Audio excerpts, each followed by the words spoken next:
सच्चिदानन्दरूपाय विश्वोत्पत्त्यादिहेतवे तापत्रयविनाशाय श्रीकृष्णाय वयं नुमः। वंदे विभूषितकरान् नवनीरदाभात् पीताम्बरात् अरुणबिम्बफलादरोष्ठात् पूर्णेन्दुसुन्दरमुखात् अरविन्दनेत्रात् कृष्णात् परं किमपि तत्त्वम् अहं न जाने। कृष्णात् परं किमपि तत्त्वम् अहं न जाने। वृन्दावनेश्वरि तवैव पादारविन्दं प्रेमामृतैकमकरन्दरसौगपूर्णं हृदयार्पितं मधुपदे स्मरतापमुग्रं निरवापयत् परमशीतलमाश्रयामि। निर्वापयत् परमशीतलमाश्रयामि।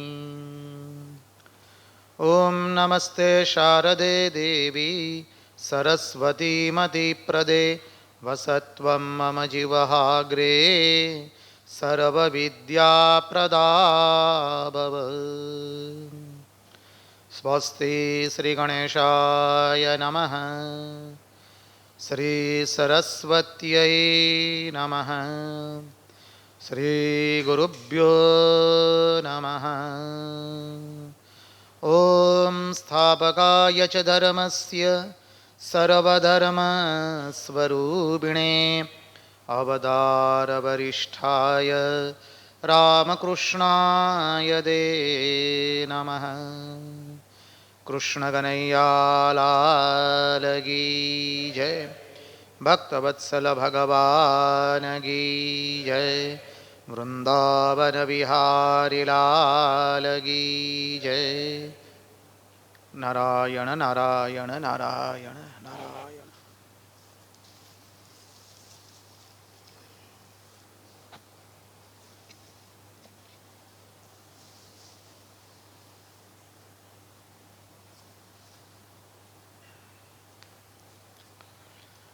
तो आइए हम भागवत के सत्संग में अवगाहन करें। सर्वप्रथम पूज्यपाद स्वामी इष्टमानंद जी महाराज जी के चरणों में सश्रद्धेय प्रणाम निवेदित करते हैं।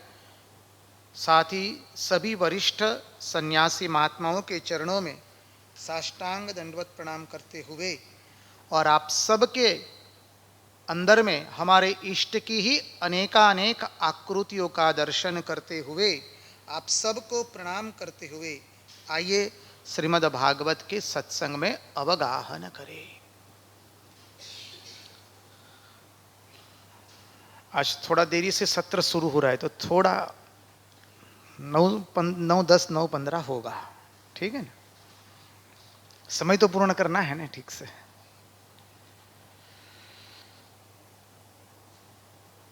तो हम प्रविष्ट करते हैं करदम देवहूति के संवाद में।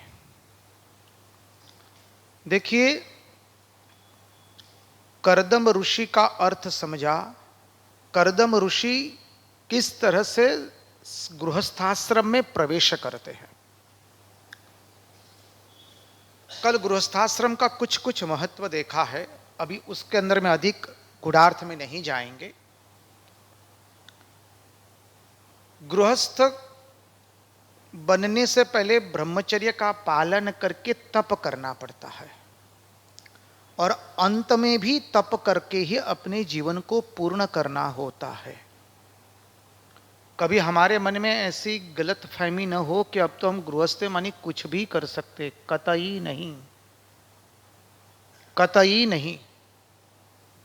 और अधिकांश ये भूल हो जाती है, इसलिए स्वयं की संतानें बड़े होने के बाद इतना माता पिता को, अभिभावक को इतना सम्मान नहीं दे पाते हैं। वो देख रहे हैं दिन रात। बहुत गूढ़ार्थ है इसमें। कर्दम ऋषि और माता देवहूति। देवहूति मनु की पुत्री है, राजपाट छोड़ करके आई हुई है। देखिए, आप सब लोगों की रुचिकर एक छोटी सी बात बता दे। श्रीमद् भागवत में एक भी नारी का ब्याह उसकी इच्छा के विरुद्ध नहीं हुआ है। लेकिन वहां उन्होंने जो इच्छा प्रकट की है, उसके साथ साथ पूर्ण तपोमय जीवन व्यतीत किया है। मनु की पुत्री है, राज दरबार को छोड़ करके आई है। कर्दम ऋषि अकेले रहे, पहले से ही अकेले है, पर्णकुटी भी नहीं है। अब देखिए, यहां पर कोई मांग नहीं हो रही कि हमारे लिए महल बना दीजिए, घर बना दीजिए, कुछ नहीं है। क्यों? क्योंकि सेवा है, विश्वास है, भावना है और प्रेम है। ये चार वस्तु होनी चाहिए। गृहस्थाश्रम में एक दूसरे के प्रति स्नेह प्रकट करने के लिए, एक दूसरे का जीवन ठीक चले, उसके लिए चार बातें बताई है। सेवा, विश्वास, भावना और प्रेम अत्यंत आवश्यक है। सेवा कब होती है? जब हम हमारे मन को दूसरे के अधीन कर देते हैं। अपना मन पूरा छोड़ दिया, अपना जो मन है वो पूरा दे दिया। किसको दे दिया? बोले जिनसे हम प्रेम करते हैं उन्हीं को हमने अपना मन दे दिया। बस जहां हम अपने मन को दे देते हैं, बस पूर्ण हो गया। अब वो मन नहीं रहा।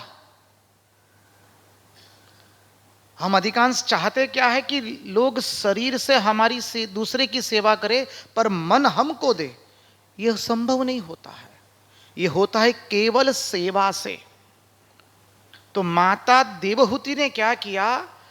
कर्दम ऋषि की सेवा करते करते अपने मन को पूर्ण रूप से कर्दम ऋषि के अनुरूप बना दिया है। विश्वास है उनको कि मेरे पति की सेवा करने से मुझे वही परम गति प्राप्त होगी जो ऋषि मुनियों को हुई है। और यही होता है। अपने यहां गृहस्थ धर्म में है कि पति की सेवा करने से, किस बुद्धि से? परमेश्वर बुद्धि से। इसलिए अपने यहां पति परमेश्वर। अब यहां पर आप अपनी तर्कपूर्ण बुद्धि मत लगाइए क्या केवल नारियों के लिए है? प्रभुओं के लिए भी है। कि आजकल तो समय बदल गया है ना, बहुत सोच समझ करके बोलना पड़ता है। तो माताओं के लिए है। अभी अपने यहां स्वामी विवेकानंद ने भी बहुत सुंदर समझाया है कि अपने यहां चरित्र पर ही केवल बल दिया गया है। अपने यहां चरित्र को छोड़कर किसी भी बात पर बल नहीं दिया गया। इसलिए पहले क्या होता था, बचपन से माताओं को बता दिया जाता था कि ये आपका होने वाला पति है। तो उसका प्रिय पात्र उसे मालूम है, उसी प्रिय पात्र का वो चिंतन करती रहती है। परिणाम स्वरूप क्या होता है, जब बड़ी होती है तो उसको ससुराल भेज दिया जाता है। उसके चरित्र को अक्षुण्ण रखा गया है। ये अत्यंत महत्वपूर्ण है। इसलिए स्वामी विवेकानंद कहते हैं, neither money page nor name nor fame, nor learning. It is character and character alone that can cleave the adamantine wall of difficulties. नाम, यश, पद, प्रतिष्ठा, शिक्षा से कुछ नहीं होता है। केवल चरित्र से ही हम हमारे जीवन की कठिन से कठिन समस्याओं का सहज रूप से निराकरण कर सकते हैं। और चरित्र की ही हम पूजा करते हैं। इसलिए स्वामी विवेकानंद स्वदेश मंत्र जो देते उसमें कहते हैं ना, ओ भारत तू भूलतो नहीं कि तारा स्त्री तत्व नो आदर्श सीता सावित्री अने दमयंती छे. O India, forget not that the ideal of thy womanhood is Sita, Savitri and Damayanti. क्यों कहा है? हम संत महात्माओं को क्यों पूजते हैं, क्यों श्री रामकृष्ण देव की वंदना करते हैं? चरित्र, अद्भुत चरित्र. मां शारदा अद्भुत चरित्र है. श्री रामकृष्ण तो कैसे भी अपनी सही कर देते थे, अपना हस्ताक्षर कर देते थे. किए हैं.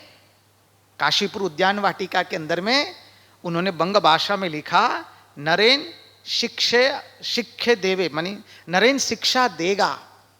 ठीक है. और नीचे अपना हस्ताक्षर किया है और जय श्री राधे लिखा है. हाँ, इतना तो श्री रामकृष्ण देव कर लेते थे. मां शारदा तो वो नहीं कर पाती थी. फिर भी आज सारा जगत क्यों उनको मां के रूप में पूजित कर रहा है? क्या है? चरित्र केवल. इसलिए माताओं का चरित्र अक्षुण्ण रहे, इसलिए हमारे वहां वो प्रथा थी. और यहां पर भी लग्न के बाद भी वही देखा गया है, दोनों का चरित्र अक्षुण्ण रहना चाहिए. इसलिए इतना बल दिया गया. इसलिए कहा कि सेवा और प्रेम तभी होता है जब एक दूसरे के प्रति विश्वास होता है. एक दूसरे के प्रति विश्वास नहीं है तो प्रेम नहीं होगा. एक दूसरे को अपना मन नहीं दिया है तो सेवा भाव नहीं आएगा, भावना नहीं आएगी और प्रेम आएगा नहीं. प्रेम का बाप कौन है? विश्वास है. विश्वास से प्रेम प्रकटता है. जब विश्वास ही नहीं है तो प्रेम का कोई स्थान ही नहीं है. यहां माता देवहूति ने अपना सर्वस्व कर्दम ऋषि के चरणों में निवेदित कर दिया. पूरा पूरा मन विश्वास के साथ, सेवा के साथ, भावना के साथ अद्भुत सेवा करती. कर्दम ऋषि देखते तक नहीं है उनकी ओर. कर्दम ऋषि की सेवा में माता देवहूति ने अपना शरीर जो इतना सुखा दिया, केवल हड्डियां बची रही. एक दिन माता देवहूति कर्दम ऋषि की सेवा कर रही थी. कर्दम ऋषि प्रसन्न हुए हैं. माताओं के अंदर में विशेषता रहती है कि वो सेवा से सबका मन जीत लेते हैं. माताओं के अंदर में भगवान की विशेष शक्ति है. तो सेवा से कर्दम ऋषि का दिल जीत लिया है, हृदय जीत लिया है. कर्दम ऋषि कहते हैं, देवी आपने मेरी बहुत सेवा की है, आप क्या चाहते हैं? तो माता देवहूति कहते हैं, प्रभु हमारा ब्याह आपसे हुआ है और ब्याहित नारी की मनोकामना होती है कि वो मातृत्व प्रदान करे, वो मां बने. कर्दम ऋषि मंद मंद स्मित करते. उनको याद आया, क्योंकि जब वो गृहस्थाश्रम में प्रवेश करने वाले थे तो वो भगवान ने उनको दर्शन दिया. पहले बोले मैं आज्ञा देता हूं तुम गृहस्थाश्रम में प्रवेश करो. कर्दम ऋषि प्रवेश करना नहीं चाहते थे. भगवान कहते मैं आज्ञा देती हूं तुम प्रवेश करो. क्यों? क्योंकि मुझे तुम्हारे वहां जन्म लेना है. भगवान ने स्पष्ट कहा है. उनको याद स्मरण आया. अब तो कर्दम ऋषि का तो शरीर वैसे ही कृशकाय था, माता देवहूति का शरीर भी कृशकाय है. कर्दम ऋषि ने माता देवहूति को कहा, वहीं पर बिंदु सरोवर में, अपनी यहां गुजरात में सिद्धपुर स्थान, તમે ગયા છો, આપણે શ્રાદ્ધ કરવા જઈએ છીએ સિદ્ધપુરમાં, ખબર છે કે નહીં? અને भगवान के नेत्रों से कर्दम ऋषि के प्रति अश्रु प्रकट हुए. वो अश्रु ही बिंदु सरोवर बन करके निकल आया है. जो बिंदु सरोवर है, अमृत सरोवर, वो भगवान के नेत्रों से निकला हुआ है. इसलिए सिद्धपुर सामान्य स्थान नहीं है. આપણા નરસિંહ મહેતા પણ પિતાનું શ્રાદ્ધ કરવા ત્યાં ગયા છે અને સહી કરી છે. આપણા નરસૈયાએ તો ત્યાં જઈને હસ્તાક્ષર કર્યા છે. શ્રાદ્ધ, સિદ્ધપુરનું શ્રાદ્ધ સર્વશ્રેષ્ઠ શ્રાદ્ધ છે આપણે ત્યાં. तो अब इस सिद्धपुर क्षेत्र के अंदर में कर्दम ऋषि ने माता देवहूति को कहा कि मां मनी, हे देवी आप इस सरोवर में स्नान करें. मंत्र शक्ति प्रकट की है.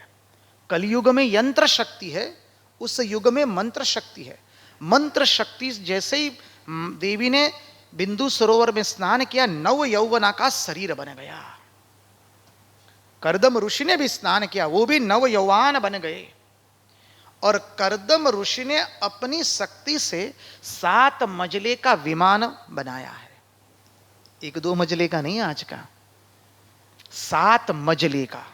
और उसमें जगत के सब भोग संग्रहित किए गए, सब प्रकार के भोग, उद्यान से लेकर वाटिका से लेकर सब कुछ 7 मंजिले का विमान मानी समझ लीजिए, ये सामान्य नहीं है। और देवी को बिठा करके सब जगह घूमे हैं। अब देखिए यहां पर शास्त्र समझाता है, ये आनंद प्रमोद कर रहे हैं, ये तो गृहस्थ का कर्तव्य है करना, लेकिन उसके पहले क्या किया है? तपस्या की है। इसलिए इस आनंद प्रमोद में वो फंसते नहीं है। गृहस्थ धर्म है, आनंद प्रमोद करना है, और वो भी बता रहे कितनी तक। और आनंद प्रमोद करके उनको 9 पुत्रियों के, उनके वहां 9 पुत्रियों का जन्म हुआ। और वो क्या है? नवधा भक्ति, श्रवणम कीर्तनम विष्णु स्मरणम पाद सेवनम अर्चनम वंदनम दास्यम सैक्यम आत्म निवेदनम। अद्भुत है। 9 कन्याओं का वर्णन हम नहीं करेंगे क्योंकि हमें आगे विषय में जाना है। 9 कन्याओं का जन्म हुआ। अब कर्दम जी में, कर्दम ऋषि में तो वैराग्य भरोभर है। अब देवी को कहते नहीं, हम चलेंगे, अब तो हमें तो जाना है, संसार का त्याग करके हम तो भगवत चिंतन में जाएंगे। तो माता देवहूति कहती है, प्रभु 9 कन्याएं हो गई, एक पुत्र का सहारा मिल जाए तो 9 कन्याओं का ब्याह तो हो जाए। कर्दम ऋषि को पुनः याद आया भगवान की वाणी की, मुझे तुम्हारे वहां जन्म लेना है। अब तो भगवान की महारानी आई पहले तो, अब जब महारानी आई तो पतिदेव को तो पीछे पीछे आना ही पड़ेगा ना, चलेगा नहीं। अब तो महारानी आ गई, भक्ति महारानी, 9धा भक्ति आ गई, अब भगवान को आना है। कर्दम ऋषि कहते हाँ प्रभु ठीक है। भगवान माता देवहूति के गर्भ में आते हैं और प्रसव की वेदना हुई, भगवान का जन्म हुआ। कपिल भगवान की जय। कपिल भगवान का जन्म हुआ है। अब देखिए जहां कपिल भगवान का जन्म हुआ, तुरंत कर्दम ऋषि कपिल भगवान की परिक्रमा करते हैं और कहते हैं प्रभु अब बहुत हुआ, अब आप हमें आज्ञा दे, हम चले जाएंगे वन में। अब आपने वचन दिया था कि हम आपके वहां पधारेंगे, और हमने भी कहा था प्रभु जैसे ही आपका जन्म होगा हम तुरंत वन की ओर तपस्या करने चले जाएंगे।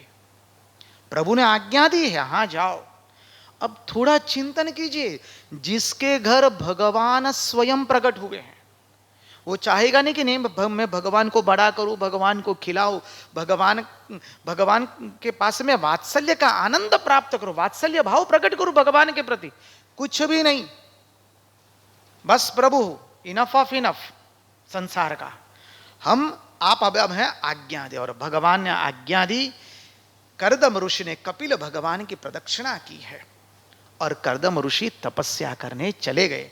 कर्दम ऋषि को भगवान कहते ठीक है, सर्वभूतों में मुझे देखना और सर्वभूतों के अंदर में मुझे देखना और मुझको ही सर्वभूत में देखना, इस दृष्टि को प्राप्त करके तुम जीवन का सर्वोच्च लक्ष्य प्राप्त करो। भगवान ने आशीर्वाद दिया, यो मां पश्यति सर्वत्र सर्वं च मयि पश्यति तस्याहं न प्रणश्यामि सच में न प्रणश्यति। यही आशीर्वाद दिया है भगवान ने, गीता का जो श्लोक है। कर्दम ऋषि चले गए। अब देखिए गृहस्थाश्रम क्या अद्भुत है। 9 पुत्रियों का ब्याह हो गया है। अब कपिल भगवान बैठे हैं शांत चित्त से, सांख्य शास्त्र के प्रणेता है, भगवान के अवतार है। अब माता देवहूति में वैराग्य जगा है। माता देवहूति एक दिन देखती है कि कपिल भगवान अकेले हैं। माता देवहूति जाती है, वंदन करती है, मां पुत्र को वंदन कर रही है। देखिए अपने यहां सिद्धांत है, यहां पर मां पुत्र के पास से ब्रह्मज्ञान की शिक्षा प्राप्त करती है और पिता भी पुत्र के पास से ब्रह्मज्ञान की शिक्षा प्राप्त करते हैं। आत्मदेव ब्राह्मण भी आता, आत्मदेव ब्राह्मण की बात आती है गोकर्ण के पास से। अपने यहां यह संबंध देखा जाता नहीं है। सन्यासी मां को साष्टांग दंडवत प्रणाम कर सकता है क्योंकि मां मां है, पिता को नहीं कर सकता है दंडवत, पर मां को दंडवत है। जो भी हो, माता देवहूति आकर के कहे थी, बहुत सुंदर प्रार्थना की, संक्षिप्त में अर्थ देखे। माता देवहूति कहती है, देखो पुत्र, इस संसार के भोग भोगते भोगते मेरा मन उब गया है। मुझे लगता है कि संसार के भोगों को भुगतने में मेरा समय मैंने नष्ट कर दिया है। अब मुझसे रहा नहीं जाता है। मैंने मेरे जीवन का कुछ समय नष्ट कर दिया, व्यर्थ किया संसार के भोगों में भोग करके। अब तुम मुझे प्रकृति और पुरुष का विवेक समझाओ ताकि मेरे भीतर में वैराग्य का उदय हो, ज्ञान का उदय हो। माता देवहूति यह कहती है और कपिल भगवान मंद मंद स्मित करके कहते, हे माता, आओ मैं आपको अध्यात्म योग का दर्शन कराता हूं।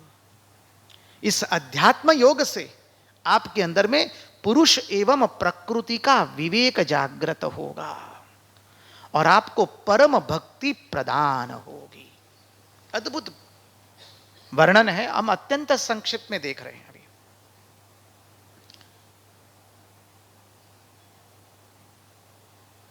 कपिल भगवान माता देवहूति को कहते, देखो ये जो जीव है, इस जीव को जब ये शरीर मिला, जीव मूलतः आत्मस्वरूप ही है। हमारा सबका स्वरूप क्या है? सच्चिदानंद, सत, चित और आनंद। पूर्व में हम थे, सत मानी हम पूर्व में थे, वर्तमान में हैं और भविष्य में भी रहेंगे। 100 वर्ष पहले हम थे, अलग शरीर में थे, नाम रूप अलग था। क्या था हमको मालूम नहीं है और कभी जानने का भी प्रयास करने का नहीं। अब ये वर्तमान में है, 100 वर्ष के पश्चात भी हम सब लोग रहेंगे। क्या? अलग शरीर होगा, अलग नाम होगा। 4 पांव वाला, 2 पांव वाला, पंख वाला, बिना पंख वाला, हमें मालूम नहीं है। जैसा कर्म होगा वैसे गति हमको मिलेगी। तो ये आत्मा जो है, हमारा मूल स्वरूप आत्मा ही है, सच्चित सच्चिदानंद। ये सत्य हो गया, पूर्व में थे, वर्तमान में है और भविष्य में रहेंगे। ज्ञान स्वरूप है हम। ज्ञान भीतर से ही प्रकट होता है, कहीं ज्ञान बाहर से नहीं आता है। पुस्तकें जो पढ़ते हैं, शास्त्र अध्ययन करते हैं, वो क्या है? हमारे भीतर में जो ज्ञान है उसको प्रकाशित करने के लिए थोड़ा एक अंजलि के रूप में कार्य करता है। अन्यथा ज्ञान भीतर से ही प्रकट होता है। पुस्तकें पढ़ने से, शास्त्र अध्ययन करने से बुद्धि सूक्ष्म होती है, ज्ञान नहीं होता है। ज्ञान होना मानी अनुभूति होना, अनुभूति तो भीतर से होती है। ज्ञान को आप स्टोरेज ऑफ इंफॉर्मेशन हाउस के रूप में मत लीजिए, समझना है। Right now this is the time of having so much information. अभी का जो जमाना है वो क्या है? बहुत सारी माहितियां इकट्ठे करते हैं, लेकिन उस माहिती हम विवेक से पचा नहीं पाते तो क्या होता है? वो तो खत्म हो गया, उसका कोई कीमत नहीं है। वो ज्ञान नहीं है। ज्ञान भीतर से आता है, वो आत्मानुभूति जन्य ज्ञान होता है। तो शास्त्र अध्ययन करने से क्या होता है? बुद्धि सूक्ष्म होती है, मन पवित्र होता है, तब ज्ञान भीतर से प्रकट होता है। यहां सत, चित और आनंद का थोड़ा सूक्ष्म सिद्धांत समझ ले। जब हम सत कहते हैं तो हम सोचते कि आत्मा सत है, तो हमको लगता है कि आत्मा को एक पदार्थ के रूप में, हमसे भिन्न एक पदार्थ के रूप में। अभी हम सत्य कह रहे हैं तो आपके मन में क्या विचार आ रहा है? हाँ, कोई एक टुकड़ा होगा, आता है कि नहीं विचार? हाँ कि ना? प्रत्युत्तर की अपेक्षा है जी? हाँ, तो हम गलत नहीं है ना, इसलिए ठीक। तो जब हम आत्मा को सत कहते तो हमें ऐसा प्रतिभासित होता है कि वो एक दृश्य पदार्थ के रूप में एक टुकड़ा है। अब वो टुकड़ा है, पदार्थ है, तो क्या हो गया? वो जड़ हो गया ना। तो बोले उसकी जड़ता को काटने के लिए, मांडुक्य उपनिषद में बहुत सुंदर भगवत पाद बताते हैं, उस सत की जड़ता को काटने के लिए उसको क्या कहा कि वो कैसा है? ज्ञान स्वरूप है।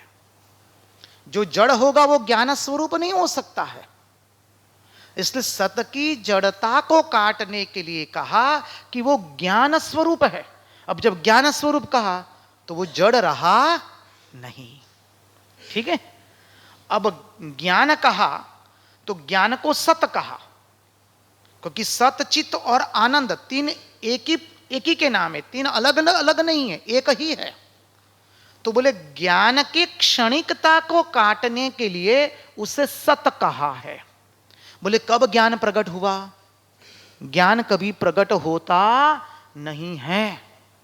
हम लोग अज्ञानी हैं, वो भी पता कैसे चला? पहले दिन हमने चिंतन किया था, हम अज्ञानी क्यों हैं? अरे ज्ञान है इसलिए तो पता चला रहे कि हम अज्ञानी हैं। इसलिए ज्ञान कभी नहीं था ऐसा नहीं है। ये वेदांत का सूक्ष्म सिद्धांत है। ध्यान से हम श्रवण करें, सब मिल करके उसे समझने का, श्रवण करके समझने का प्रयास करें। ज्ञान कभी नहीं था ऐसा नहीं है।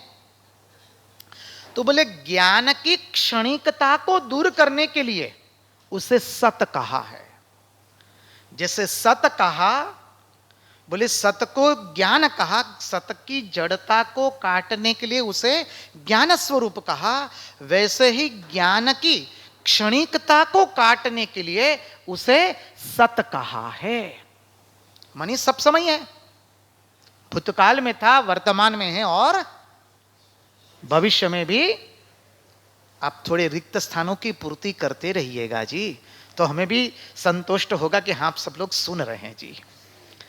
थोड़ा वक्ता को भी तो प्रोत्साहन मिल जाए ना। अब देखिए सतचित हो गया, अभी फिर भी हमें लगता है कि वो एक दृश्य पदार्थ के रूप में है कि नहीं? बोले एक दृश्य पदार्थ के रूप में ऐसा लगता है ना। तो बोले वो दृश्य पदार्थ के रूप में नहीं है, वो कैसा है? बोले आनंद। अब आनंद क्या है? आनंद सब समय भीतर से आता है। आनंद किसी व्यक्ति से नहीं हमें मिलता है। उदाहरण के रूप में दो मित्र है, बहुत बहुत करीब एक दूसरे से, उसको ऐसा लगता है कि मुझे आनंद इस व्यक्ति से मिलता है, उस व्यक्ति को भी ऐसा लगता है कि आनंद मुझे इस व्यक्ति से मिलता है। अब दोनों में खटराग हो गया, होता ही है, ठीक है कि नहीं? अब बोलने का भी संबंध नहीं रहा, बोलने का तो दूर, देखने तक का संबंध नहीं है। अब कोई एक सभा में दोनों एकत्रित हो गए, दोनों एक दूसरे से मुंह मोड़ लेते हैं। अब वही व्यक्ति दोनों को आनंद दे रहा था, लेकिन अभी आनंद दे नहीं रहा है। इससे प्रतिफलित हो गया कि व्यक्ति में आनंद, अब संगति लगा लीजिए, संतान में भी आनंद, संतान छोटा था बहुत आनंद देता था, धीरे धीरे बड़ा हो गया, बाकी का आप रिक्त स्थानों की पूर्ति कर दीजिए। हमें अन्यथा रूप से मतलब आप हमारे लिए वंदनीय हैं, वैसा ही भार्या और पति के संबंध में है, स्पष्ट है। शास्त्र, गुरु और आचार्य किसी की शर्म नहीं रखते हैं, स्पष्ट है, सबका स्वानुभव रहा। इसलिए तो शास्त्र ने कहा ना, हमें कोई व्यक्ति आनंद नहीं दे सकता है, असंभव है। वस्तु, बोले भाई श्रीखंड, अपना गुजरात में तो श्रीखंड वगैरह तो આપણે ચાલે નહીં ને, પહેલું શ્રીખંડ ને પૂરી આપણું પહેલું ભોજન છે, બરાબર છે? બોલે ના, સરસ શ્રીખંડ બનાવવાનો છે, સરસ શ્રીખંડ બનાવ્યો છે, અને શ્રીખંડ બહુ ભાવે છે, શ્રીખંડ बहुत प्यारा लगता है सबको। लापसी આપણી ગૌના ફાડાની કેટલી આનંદ આવે। अब देखिए लपसी या श्रीखंड में आनंद है तो लपसी कितनी खाएंगे? बोले एक बाटी खाएंगे मैक्सिमम। अरे मान लीजिए किसी की ज्यादा शक्ति तो 2 बाटी, अब तीसरी बाटी अरे भाई हटाओ इसको, अब नहीं चाहिए। क्यों भाई? अभी तक तो आपको आनंद लगता था लपसी में से, श्रीखंड में से, अब क्या हो गया? बोले नहीं बिल्कुल नहीं, हटाओ इसको सामने से। प्रतिफलित हो गया कि लपसी या श्रीखंड में आनंद नहीं है। तो व्यक्ति, वस्तु और घटना, उसमें भी आनंद नहीं है। घटना मानी अन्यथा रूप से मतलब ब्याह हुआ था तब कितना आनंद था। जो अब जिसने ब्याह नहीं किया उसे मालूम नहीं पड़ेगा, जिसने ब्याह किया उसे पता चलेगा। और अब वो आनंद रहा नहीं रहा।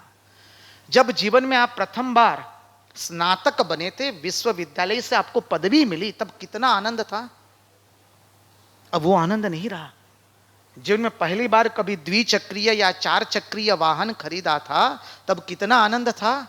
अब वो आनंद, संतान का जन्म हुआ, पहली संतान का, आहा कितना आनंद था। अब वो आनंद से प्रतिफलित हुआ कि घटना में भी आनंद नहीं है। और हम लोग क्या करते हैं, वस्तु, व्यक्ति और घटना में ही आनंद खोजते हैं। फिर अब सुखी कहां से होंगे। हाथे કરીને જ આપણે કૂવામાં પડીએ છીએ। आ बैल मुझे मार, हम ही खुद करते हैं। फिर आनंद कहां से मिलेगा। तो अब कह रहे हैं कि आनंद बाहर में नहीं, आनंद भीतर से है। कुछ भी नहीं है। महात्माओं के पास क्या है, कुछ नहीं है। रंगवदूत महाराज नर्मदा परिक्रमा कर रहे हैं, कौपिन भी चली गई है, बह गई, दिगंबर है। 3 दिन से भोजन तक नहीं मिला है। भिक्षा करने की वृत्ति नहीं हुई है, बेहोश हो गए। कितने घंटे बेहोश रहे उनको मालूम नहीं है। जब आंख खुली, मां नर्मदा को प्रार्थना करते, नर्मदा जल का पान किया, उसी दिन 55 किलोमीटर चल दिए अवस्था में। और हर बार लिख रहे, मैं हूं खूब आनंद माछू, मैं बहुत आनंद में हूं। क्या है, कुछ भी नहीं है, फिर भी आनंद समा नहीं रहा है। माई मोरे आनंद उर न समाए। रंगदूत महाराज लिखते। श्री रामकृष्ण देव के अंतरंग सन्यासी शिष्यों का जीवन देख लीजिए, कोई भी संत महापुरुष का जीवन देख लीजिए, बाहर का उसके पास कुछ भी नहीं है, पर भी पूर्ण आनंद में मस्त है।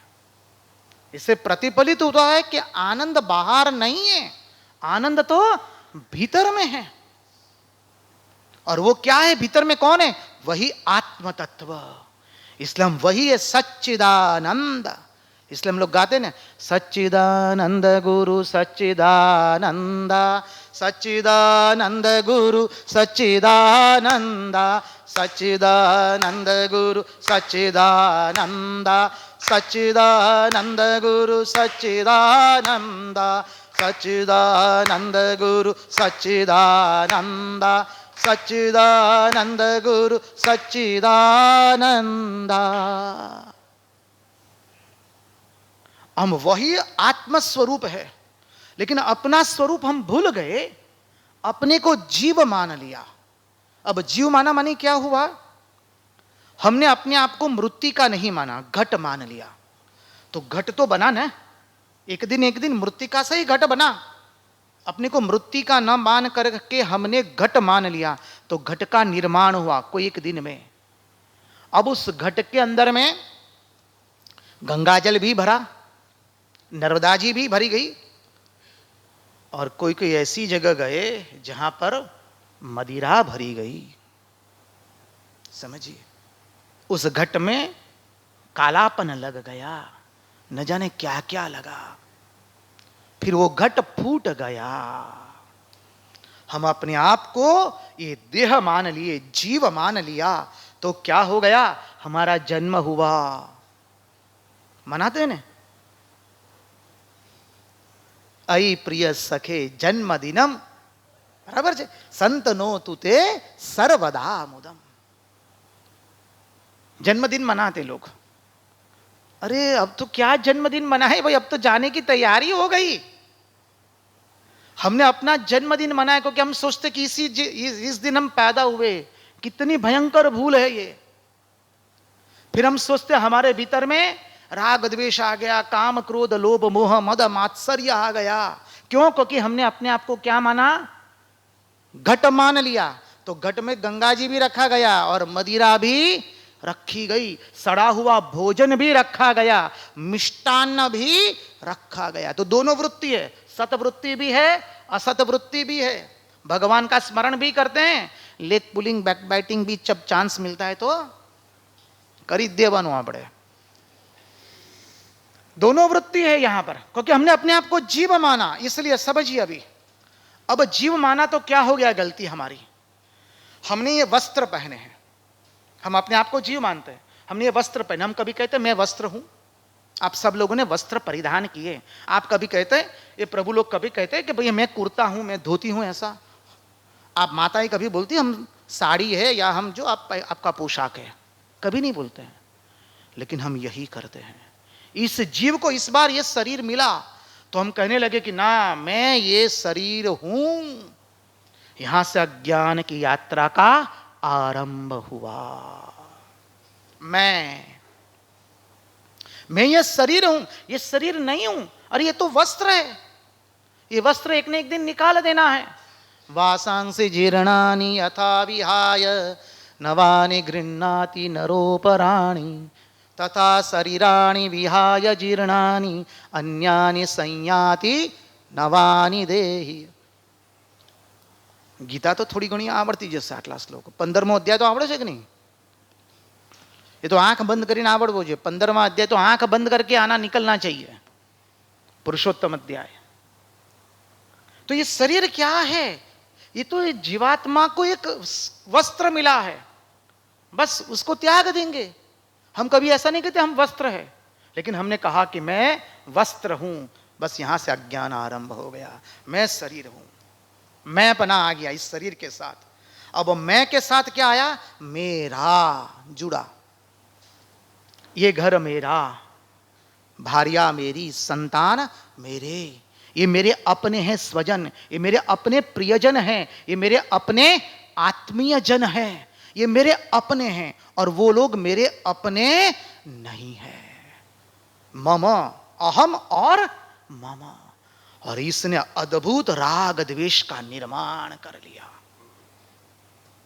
इतना राग द्वेष हो गया, इतना राग द्वेष हो गया, हमने पूरा संसार की रचना ही राग द्वेष के आधार पर कर ली। और फिर क्या हुआ? पुनरपि जननम पुनरपि मरणम पुनरपि जननी जठरे शयनम, चक्र चालू हो गया। थोड़ा चिंतन कीजिए, यदि इसमें हम ना पड़े अहम और मम में, तो क्या हो गया? हम मुक्त है, हम ही मुक्त है, हमको किसी ने बांधा नहीं है। वाराणसी के घाट पर महात्मा बैठे थे, महात्मा लोग ऐसे ही महात्मा बैठे थे, वहां पर बैठे थे, अपने आनंद से आत्मचिंतन कर रहे थे। उतने में एक व्यक्ति आया गधे को लेकर के, उस गधे पर कुछ वस्त्र रखे थे। आकर के वो देखने लगा, गधे को बांधने के लिए खिला ठोकना पड़ता है बांधने के लिए, तो खिला नहीं मिल पा रहा है, रस्सी नहीं मिल पा रहे, वो तो घबरा गया, एकदम अपने सर पर हाथ रख दिए। तो महात्मा लोग तो दूसरे के दुख से दुखी हो जाते। महात्मा ने पूछा क्या हुआ बेटा, क्यों ऐसा हो गए? बोले महाराज रस्सी लाना भूल गया, कील लाना भूल गया, अब मैं वापस जाऊंगा तो वापस तो मैं जाऊंगा तो आज तो वापस आ ही नहीं पाऊंगा मैं, और ये कपड़े धोना नहीं होगा, अब क्या करूं, मुझे कुछ समझ में नहीं आता है। महात्मा ने कहा हर रोज लाते हो, हर रोज गधे को बांधते हो? बोले हाँ, बस जैसे हर रोज तुम कील लाते हो और रस्सी से गधे को बांधते हो वैसा बांधो। लेकिन नहीं है, कील नहीं है, रस्सी नहीं है। बोले ढोंग करो। ठीक है, बोले उसने ढोंग किया, कील लगाई, रस्सी बांधी गधे के अगल बगल में ऐसा करके और बांध दिया। बोला अब चिंता मत करो, अब गधा कहीं जाने वाला नहीं है। वो गया, गंगा जी में सुंदर वस्त्र धो दिए, वापस आया, अब गधे को कहता है चल, मार रहा है, गधा जा नहीं रहा है। महाराज सन्यासी महात्मा जी ऐसे बैठे थे, बोले अभी पहले रस्सी तो खोल। बोले महाराज बांधी कहां थी? अरे जूठी बांधी थी तो जूठी खोलनी पड़ेगी। बस ऐसा ही है हमारे साथ, हम झूठ मूठ बंध गए हैं, हम सच्चिदानंद ही, हम झूठ मूठ बंध गए हैं अपने आप को अज्ञान के कारण। इसलिए झूठ मूठ से उससे मुक्त होना पड़ेगा, और उसी के लिए ये पूरी प्रक्रिया है। इसलिए कपिल भगवान माता देवहूति से कहते हैं देखो ये राग द्वेष के कारण क्या होते हैं, हम तुरंत किसी न किसी से बंध जाते हैं। हम कई लोगों को तो देखा, बोले 10 दिन साथ में रहे, ऐसे बद गए, 11वें दिन जब बिछड़ते तो आंखों में से गंगा जमुना निकलना शुरू हो जाता है। हम सबका होता है, difference is not in kind but in degree. ठीक है कि नहीं? कहीं एक जगह ज्यादा रहे तो आसक्ति हो गई, कहीं एक व्यक्ति के साथ ज्यादा रहे तो आसक्ति हो गई, कोई स्थान से, व्यक्ति से, घटना से आसक्ति हो जाती है। अब माता देवहूति ने बहुत सुंदर प्रश्न किया, बेटा ये सब तो समझ में आया, लेकिन हम जिससे भी व्यवहार करते उससे आसक्त तो हो जाते हैं, उससे बध जाते हैं, उससे हमारा स्नेह हो जाता है। क्या ऐसा कोई है व्यक्ति जगत में जो हमारी आसक्ति का आधार भी बने, स्नेह का पात्र भी बने, लेकिन उससे बंधन न हो? ऐसा कोई है? ऐसा कुछ हो तो बता दो ना, हम उससे संबंध बना लेते हैं। अब कपिल भगवान स्मित करके कहते, माई तूने बहुत सुंदर प्रश्न किया है ऐसा जो हमारी आसक्ति का आधार बने, हमारे स्नेह का पात्र भी बने, और साथ ही साथ उससे हमको बंधन भी ना हो। सही बात है, तो हमारे भांति बात आई कि नहीं? हमारे मन की भांति बात है। बोले ऐसा कौन है, बताओ जल्दी। माता देवहूति कहते हैं, तब कपिल भगवान अपने पूर्वाहार में खिले हैं। यहां पर भगवान कपिल मुनि कहते हैं, हां माई ऐसे लोग हैं जगत में। बोले कौन?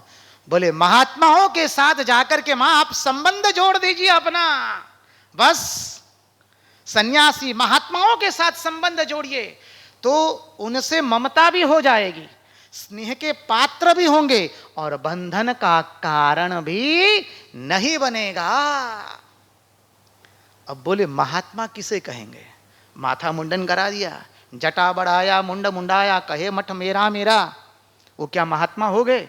गिरुवा पहन लिए, माथा मुंडन करा दिए, लाल वाले को महात्मा बोले, सफेद वाले को महात्मा बोले, पीले वाले को महात्मा बोले, आजकल तो पचरंगी भी निकला है, तो बोले पचरंगी वालों को महात्मा बोले। किसको महात्मा बोले?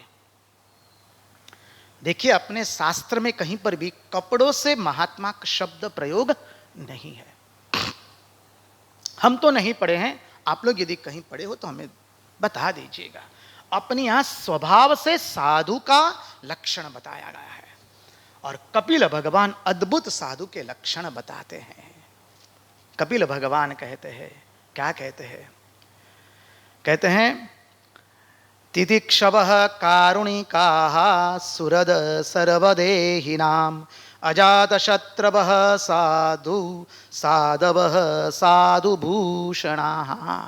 अजातशत्रवः तितिक्षवः कारुणिकाः सुहृद सर्वदेहिनां अजातशत्रवः शान्ताः साधवः साधुभूषणाः। तितिक्षा, जो कुछ मिला उसी से जो संतुष्ट हो गया, बस। कोई फूलों उछाले व जुतियों से मारे, निंदा स्तुति सहाले बैठे हैं मस्त प्यारे। सुख आया तो भी ठीक है, दुख आया तो भी ठीक है। आप श्री रामकृष्ण देव के अंतरंग सन्यासी शिष्य जो है 16, उनका जीवन पढ़िए, इतना आनंद आएगा। महात्मा वो लोग हैं, अनेक महात्मा हैं जगत में, नहीं ऐसा नहीं है। आप सब लोग निष्दिन यहाँ आश्रम में आते हैं, हमें अन्यथा रूप से मत लीजिए। महात्माओं का संग कीजिए, महात्माओं के पास जाकर के संसार की अपनी समस्या नहीं बोलनी होती है। महाराज कुछ सत्संग कीजिए बस। कोई सुनने वाला हो तब तो कोई सुनाएगा ना, कोई सुनने वाला नहीं होगा तो कौन सुनाएगा? आप जाइए, संसार का त्याग करके चले आना ही सामान्य नहीं है। श्री रामकृष्ण देव ने इसलिए कथामृत में कहा, जिसने कामिनी कांचन का सुख छोड़ा है उसने जगत का सुख छोड़ा है। जिसने जगत का त्याग किया है, जगत उसके पीछे भागता है। इतना पवित्र जीवन कहां मिलेगा? बाकी का सबका जीवन कैसे आप लोग को मालूम है। हम किसी की निंदा नहीं करते, हमारे लिए सब वंदनीय है, परंतु हम बताना चाहते हैं आप कैसे अद्भुत अच्छे स्थान में, ये भगवान का हम सबके प्रति अनुग्रह है। सन्यासी महात्माओं को समझना इतना आसान नहीं है, इसलिए कहते महात्माओं के साथ आप आसक्ति कर लो। महात्मा कैसा होता है? तितिक्षवः, जो मिला उससे शांत। मन में सब वेग आते हैं, क्रोध का वेग आता है, काम का वेग आता है, ईर्ष्या का वेग आता है, लोभ का वेग आता है, सबको वो सहन करता है। इसलिए कहा ना, गीता में भी भगवान कहते हैं मात्रा स्पर्शास्तु कौन्तेय शीतोष्ण सुख दुःखदा आगमापायिनो नित्या स्थांस्तितिक्षस्व भारत। शीत के बाद उष्ण, उष्ण के बाद शीत आता है। तो मन में कभी कभी जब अपवित्र विचार आते तो शरीर कैसा हो जाता है? गर्म हो जाता है ना, वो उष्ण है। शीत, जब पवित्रता का अभाव होता है तो शरीर कैसा होता है? शीत हो जाता है। तो पवित्रता के बाद अपवित्रता आएगी, सुख के बाद दुख आएगा। ये सामान्य अर्थ, हम उस अर्थ में नहीं जा रहे हैं अभी। हम सामान्य अर्थ से उसका चिंतन नहीं कर रहे हैं, ये तत्वज्ञान का विषय है। पवित्र अपवित्र विचार मन में आएंगे, राग द्वेष के विचार मन में आएंगे, उस विकार को सहन करना है। इसलिए कहा मात्रा स्पर्शास्तु कौन्तेय शीतोष्ण सुख दुःखदा आगमा पायिनो नित्यास्तान स्थितिक्षस्व भारत। वो विचार आएंगे, आने दीजिए। जो भी साधक है, भक्त है, साधक है, त्यागी है, उसके मन में विचार आने ही वाले, ऐसा मत समझिए। त्यागी विरक्तों में मन में विचार नहीं आते हैं, आते हैं, लेकिन वो उसको क्रिया में रूपांतरित करते नहीं है। जहां हमने क्रिया में रूपांतरित कर दिया उस विचारों को, तो क्या होगा? उसके संस्कार गिर जाएंगे। सावधान, क्रिया में रूपांतरित नहीं करना है उसको। विचार आए, आने दीजिए। वो आया है तो किस लिए आया है? जाने के लिए आया है। Whatever has come, it has come for going out. और शांति से उसको सहन कर दीजिए। जो श्री राम कृष्ण देव ने कहा ना, स श और स, सहन करो सहन करो, वो सामान्य सहन की बात नहीं है। वो ऐसा अर्थ मत निकाल दीजिए, गुढ़ार्थ में जाना है। श्री राम कृष्ण देव की ओर इंगित करते हैं, इसलिए कहते हैं जो सहन करता है वो टिक पाता है, जो सहन नहीं करता है उसका नाश होता है।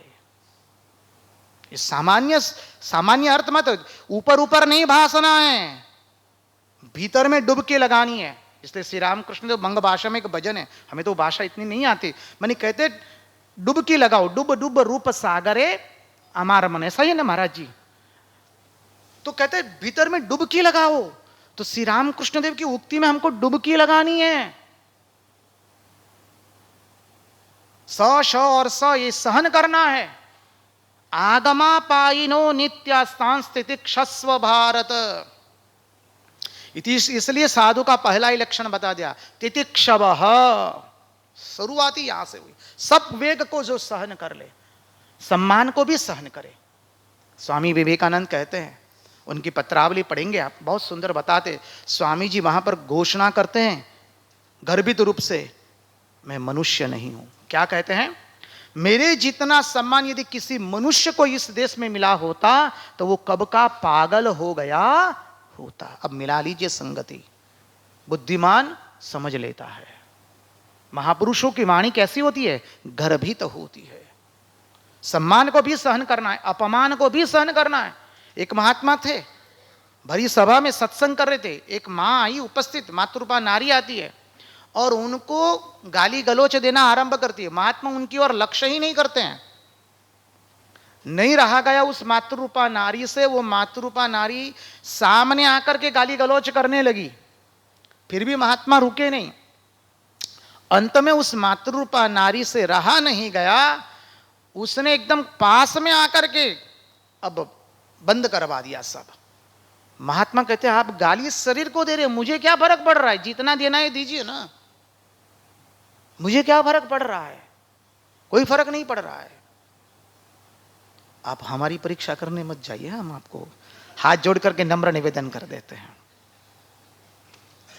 यह है तितिक्षवः। सम्मान भी पचाना है, अपमान भी पचाना है, वेगों को भी पचाना है। तितिक्षव कारुणिकाः, कारुणिका, कारुण्य, कारुण्य कब प्रकट होता है? जब दूसरे के दुख से हम दुखी हो गए तो वो करुणा हो गई। अब वह करुणा जब क्रिया में रूपांतरित होती है तो वो दया बन जाती है, समझ लेना है। दया शब्द सामान्य नहीं है। हाँ, श्री रामकृष्ण देव ने कहा भाई तुम कौन हो दया करने वाले, मनी शिव ज्ञान से जीव सेवा, वो एक अलग अर्थ है। शब्द को मत पकड़िए, भाव को पकड़ना है। दया मानी सेवा ही होता है। जब दूसरे के दुख से दुखित तो हो गए और जब क्रिया हुई तभी वो दया बनती है, अन्यथा वो दया बनती नहीं है। तो दूसरे के दुख से दुखित होकर जब वो क्रिया में रूपांतरित हुआ तो क्या बनी? दया बनी। और जब दया होती है ना तब हम रह नहीं पाते हैं, समझ रहे? दया जब होती है तब हमें होता है कि कैसे हम इस व्यक्ति की सेवा करें, कैसे इस व्यक्ति को दुख से हम बाहर निकालें, कैसे इस व्यक्ति को हम कुछ सुलभ कर ले, कुछ उसके लिए। और जब ये भावना होती तो किस तरह से भावना होनी चाहिए? वो हमारे में पूर्ण रूप से निस्वार्थता आनी चाहिए, उससे कुछ वापस लेने की अपेक्षा नहीं रखनी है, धन्यवाद की भी अपेक्षा रखनी नहीं है। किसी की हमने सेवा की, किसी की मदद कर दी तो हमको बदले में अपेक्षा रहती है कम से कम वो धन्यवाद तो ज्ञापित करेगा, थैंक यू तो बोलेगा, या पुनः पुनः हाथ जोड़ के कहेगा भाई साहब आप थे तो मैं बच गया, ये था वो था, ब्ला ब्ला ब्ला ब्ला। बोले वो दया नहीं है, वो सेवा नहीं है। तितिक्षवः कारुणिकाः, फिर कहा सुहृद। सुहृद किसे कहते हैं? जो दूसरे की सेवा करके निस्वार्थ भाव से बदले में किसी की भी अपेक्षा न रखे। द्वितीय बात, अपना पराये का बोध जिसके अंदर में तनिक भी न हो।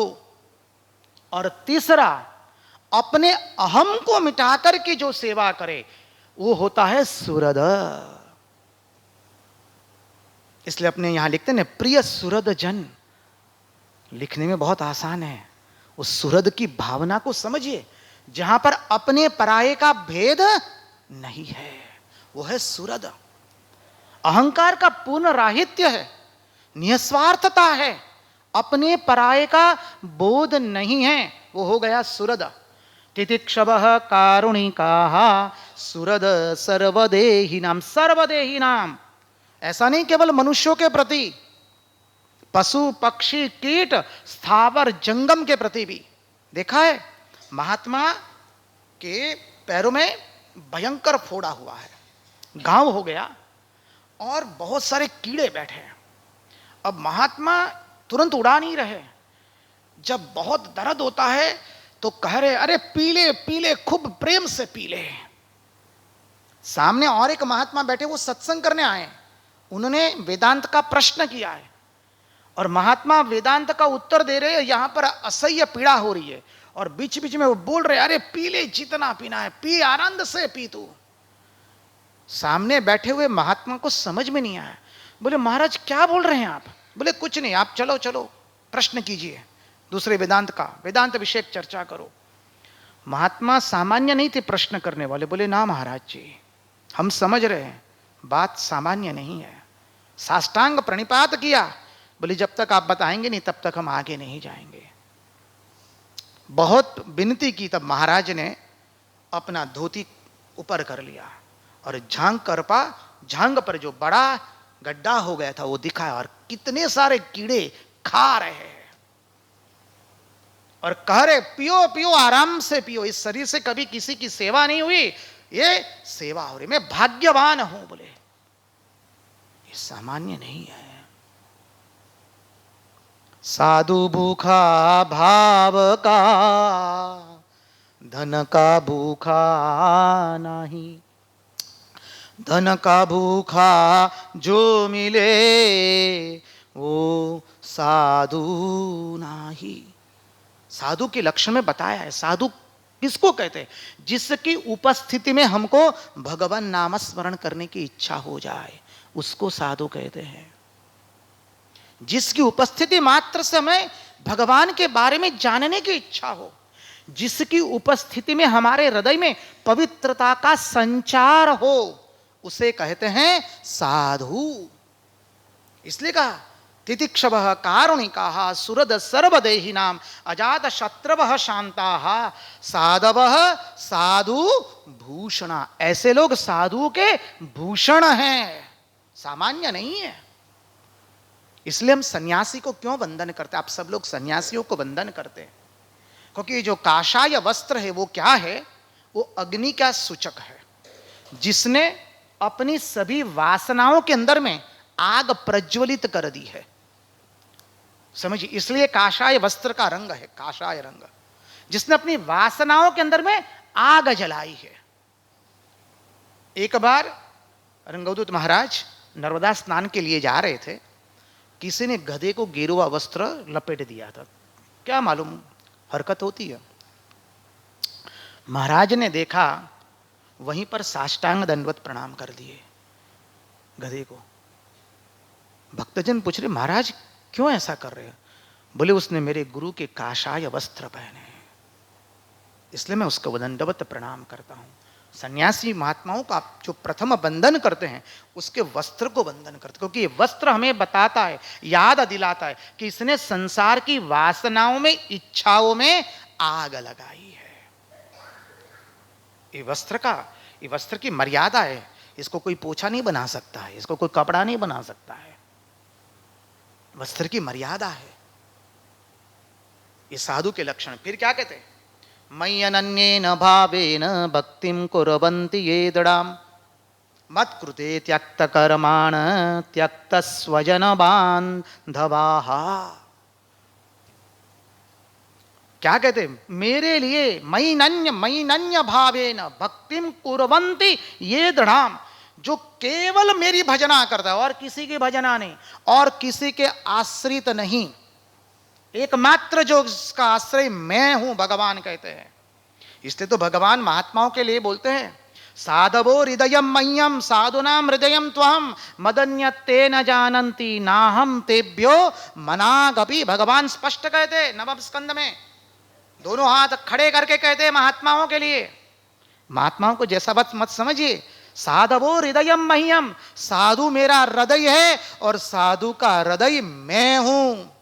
भगवान स्पष्ट कहते साधवो हृदयम मह्यम साधुनाम हृदयम त्वहम मदन्यते न जानन्ति, क्योंकि वो मुझसे अतिरिक्त और कुछ जानते ही नहीं है, पूर्ण रूप से केवल मेरे आश्रित है। श्री रामकृष्ण देव का जीवन देखिए, मां शारदा का, स्वामी विवेकानंद का, उनके अंतरंग सन्यासी शिष्यों का, रंगवदूत महाराज का, वासुदेवानंद सरस्वती, अनेक हमारे व्रजमंडल के संतों का जीवन देख लीजिए, हित हरिवंश का जीवन देख लीजिए, हरिदास जी का जीवन देख लीजिए, तुलसीदास जी का जीवन देख लीजिए, नरसिंह मेहता का जीवन देख लीजिए। कितने संत गिनाए, अगणित संत। अपनी तो हमारी ये भूमि तो संतों की भूमि है भाई, और वो हम बहुत अधिक अच्छी तरह से अब समझ पा रहे हैं। हम सच कह रहे हैं, आप हमें अन्यथा रूप से मत लीजिए, विषयांतर नहीं होगा। हम महात्माओं को भी बता रहे थे कल भोजन के समय, हम जिस देश में से आ रहे हैं हम जानते किस तरह से वहां की हवा है। यहां पर कैसी भी हवा में आध्यात्मिकता है, उसका हम अनुभव कर पा रहे हैं। चले जाओ विदेश में, केवल भोग और भोग की हवा है, उब जाएंगे, तड़प जाते हैं, रह नहीं पाएंगे। आहार निंद्रा भय मैथुन के अतिरिक्त कुछ है ही नहीं। इसलिए स्वामी जी बोले, भारत ही एकमात्र पुण्य भूमि है। India is alone, India and India alone is a पुण्य भूमि। बाकी कोई पुण्य भूमि नहीं है एक तरह से। यहां पर संतों का इतने सारे महात्मा लोग यहां तपस्या कर रहे, संकीर्तन कर रहे, भजन कर रहे हैं।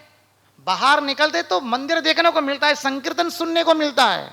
चले जाओ वहां पर बाहर में, क्या मिलेगा? वो बोलने जैसा, आंख से देखने जैसा नहीं है, कान से सुनने जैसा नहीं है। हम स्वानुभव से कह रहे हैं, उस भूमि को हम निम्न दृष्टि से नहीं देख रहे, हमें अन्यथा रूप से मत ले, लेकिन ये वास्तविकता है, ये वास्तविकता है। इसलिए भारत एकमात्र पुण्य भूमि है और कोई पुण्य भूमि नहीं है।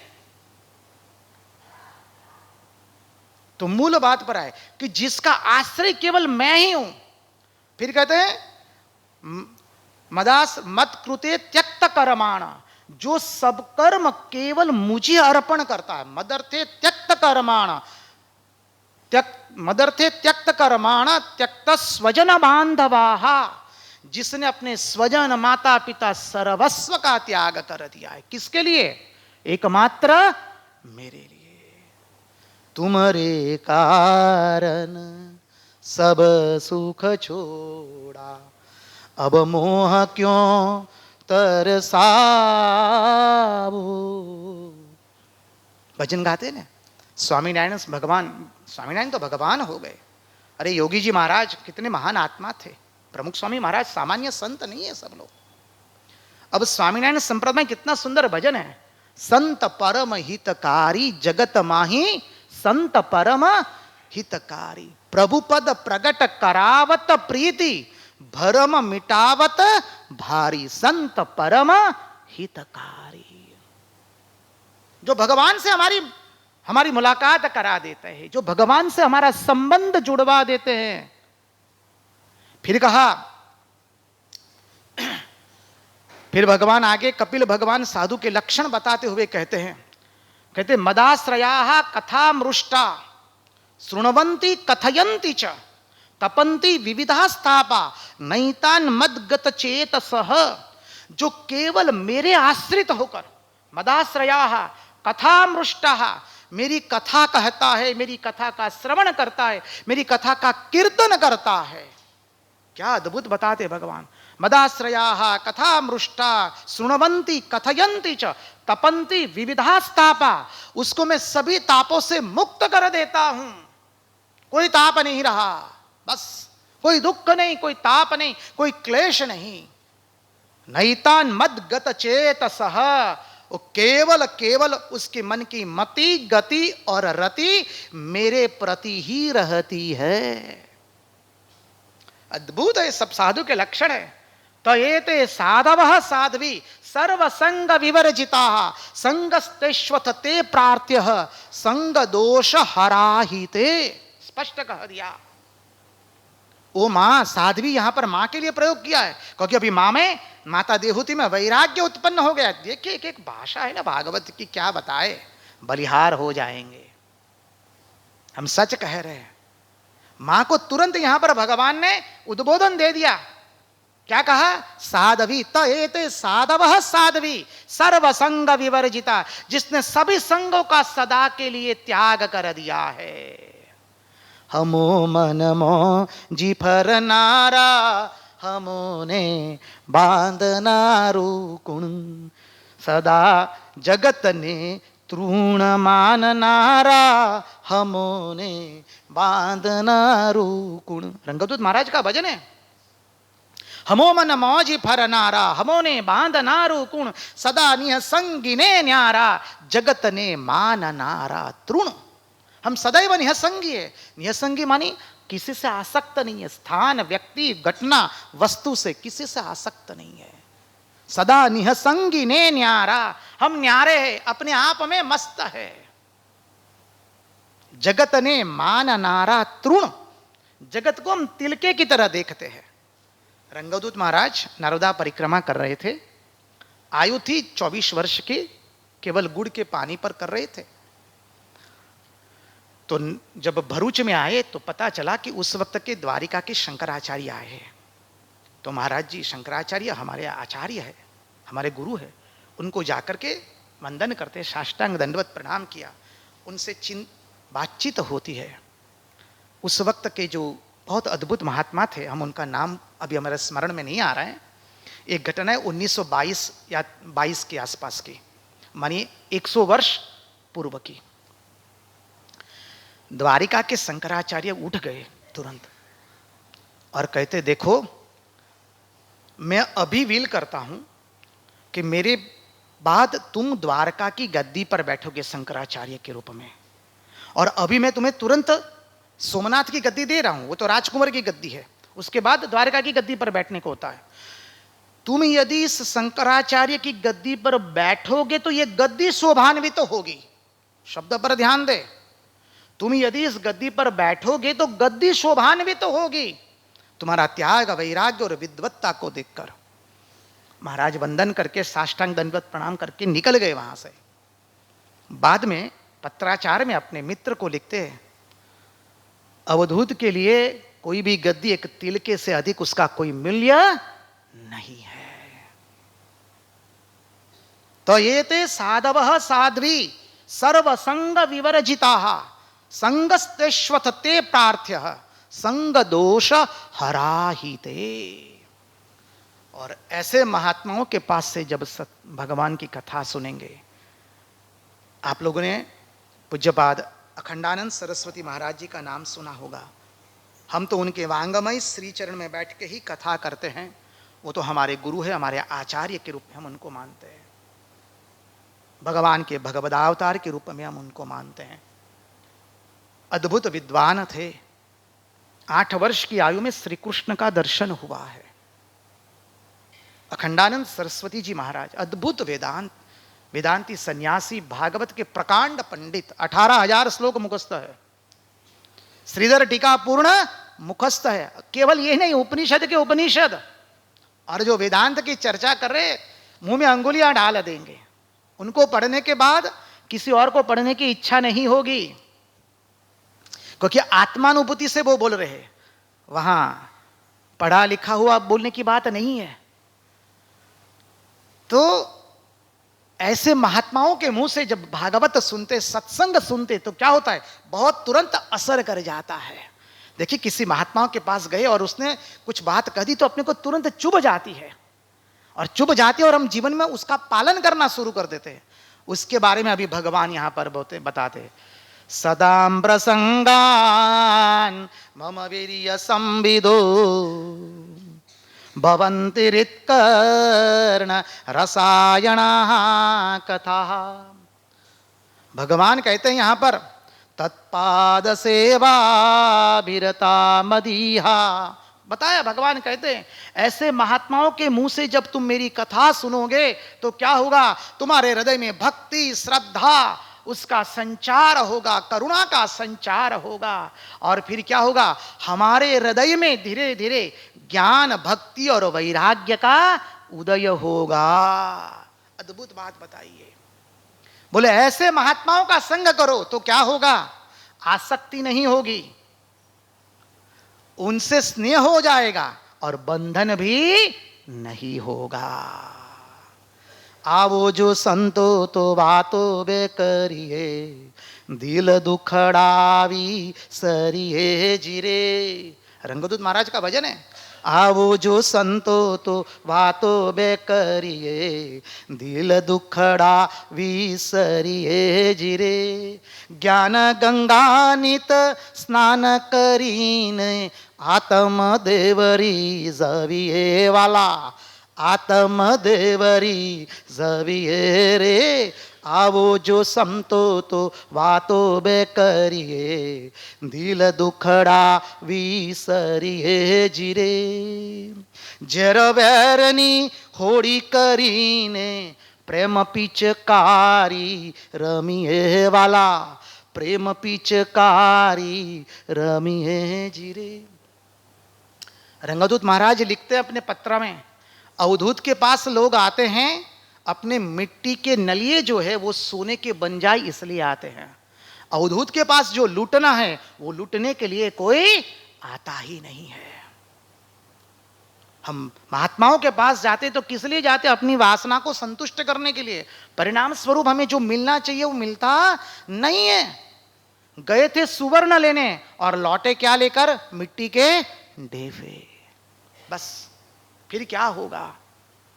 अब कहते हैं आगे, बहुत सुंदर बताते हैं कि देखो, अब माता देवहूति को भक्ति बताते, भक्ति कैसी होनी चाहिए। तो कहते देवानाम गुणलिंगानाम आनुश्रविक कर्मणाम सत्व एवैक मनसो वृत्ति स्वाभाविकी तुया अनिमित्ता भागवती भक्ति सिद्धिर्गरीयसी जरयत्यासु या कोशम निगीर्ण मनलो यथा। बहुत सुंदर कहा। कहते हैं जैसे जैसे हम शुद्ध सत्व की ओर बनेंगे, अर्थात क्या, हमारे जीवन में पहले आत्म संयम आना चाहिए। कोई भी साधक, हम सब लोग साधक है अभी, हम सब के उद्देश्य एक ही है, भगवत प्राप्ति करना, परम ज्ञान को प्राप्त करना। कोई भी आश्रम हो, हमारा सबका उद्देश्य एक ही है। तो अब जब हम उद्देश्य वो हो गया तो क्या करना है, हमें आत्म संयम लाना है। पहले आत्म संयम जितना लाएंगे तो क्या होगा, हाथ से अशुभ कर्म नहीं करेंगे। हाथ पर तो हम लोग जप करते हैं, ठीक है कि नहीं, इसलिए उस हाथ से अशुभ कर्म न हो, ये पहला आत्म संयम होगा। ये पैर से गलत जगह न जाए, ये आत्म संयम हो गया। सेल्फ कंट्रोल जिसे कहते हैं, हमारे प्रत्येक में सेल्फ कंट्रोल होना चाहिए। बोलने में आत्म संयम, सुनने में आत्म संयम। हमारे एक महात्मा थे, जब भी कोई परनिंदा पर चर्चा करते थे, उन्होंने क्या किया था, थोड़ा जूठ मुठाई कान में वो मशीन डाल के रख देते थे, और जैसे कोई निंदा शुरू करे कट करके बंद, वो बोलते ही जा रहा है, बोलते ही जा रहा है। आधे घंटे के बाद बोलते महाराज क्या क्या कुछ समझ में नहीं आया। कितना बोलेगा कोई, आधा घंटा बोलेगा ना, बाद में क्या कहेगा, he is not for us, let us go, चलो जाओ। उसको जो सोचना है सोचा, अपना जीवन तो बन गया ना, हमें अपना जीवन बनाना है। पहले दूसरे के भाव में बह जाना वो साधक का लक्षण नहीं है, गलती से भी नहीं। पहले अपने साधन पथ में हमें सावधान रहना है। इसलिए कहा कि अपने प्रत्येक इंद्रिय को सेल्फ कंट्रोल करें, हम आत्म संयम में रखें। क्या देखना क्या नहीं देखना, सुबह से टीवी के सामने बैठे सब देख रहे, अब क्या उसमें कोई संयम ही नहीं, सब व्हाट्सएप पर सब देखना है, बोले सब मैसेज हमको देखना है, बोले कोई काम धंधा नहीं है। क्या होगा फिर, क्या हम क्या कर पाएंगे।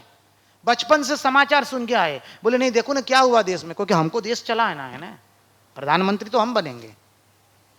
क्या, थोड़ा सोचिए, हम बिना जरूरत ही बहुत कुछ सुनते, बहुत कुछ देखते हैं, बहुत सारी जगह जाते हैं बिना काम। ये आत्म संयम का लक्षण नहीं है। जब ये आत्म संयम आएगा तो क्या होगा, धीरे धीरे हम सत्व गुण में जाएंगे, और जब एक बार सत्व गुण में गए तो फिर क्या होगा, मन शांत होगा। और फिर कैसी भक्ति आएगी, अनिमित्ता भागवती भक्ति सिद्धेर गरीयसी जरयत्यासु या कोशम निगीर्ण मन लो यथा। फिर वो जो भक्ति आएगी, भगवान नाम स्मरण अपने आप शुरू हो जाएगा। फिर कोई मन को आश्रय नहीं है ना। अभी तो मन को आश्रय बहुत सारे, वो बहन वो भाई, पेला भाई पेला बहन, पेला छोकरा पेला छोकरी, કેટલું મનમાં ભરેલું છે। पर जब सब जगह से हम अपने मन को निग्रह कर लेंगे और केवल भगवान के आश्रित रखेंगे तो मन शुद्ध होगा, सत्व में प्रतिष्ठित होंगे, धीरे धीरे वो अनुभव कर पाएंगे। आहार को भी शुद्ध बनाना पड़ेगा, समझिए। आहार शुद्ध नहीं है तो वो भी कुछ नहीं होगा, जो मन में आया वो कचरा पेटी, वो कुछ नहीं चलेगा। हमारी सभी इंद्रियों का आहार है, लेकिन सभी इंद्रियों को आहार मुख्य रूप से कहां से मिलता है, मुंह से मिलता है। इसलिए यहां से जो कौर खाते हैं हम, वो अत्यंत पवित्र होना चाहिए, क्योंकि यहीं से सभी इंद्रियों को आहार की पुष्टि मिलती है। આપણે કહે છે બકરી મૂકે કાકરો ને ઊંટ મૂકે આકડો, એવું ના થાય, समझी लो। इसलिए आहार का महत्व है, अपनी तभी जाके सत्व में प्रतिष्ठित होंगे। आप अनुभव करके देख लीजिए ना, 3 महीना कुछ नहीं करने का, 3 महीने में सिस्टम एकदम पवित्र हो जाएगी, फिर आप अनुभव कर पाएंगे। और देखिए कितना आनंद आता है, तब मन स्वतः शांत हो जाएगा, कुदाकुद नहीं करेगा। अध्यात्म तो कोई बोलने की वस्तु नहीं है, प्रयोग करने की वस्तु है। इसलिए गांधी जी ने बहुत सुंदर नाम दिया, मेरे सत्य के प्रयोग।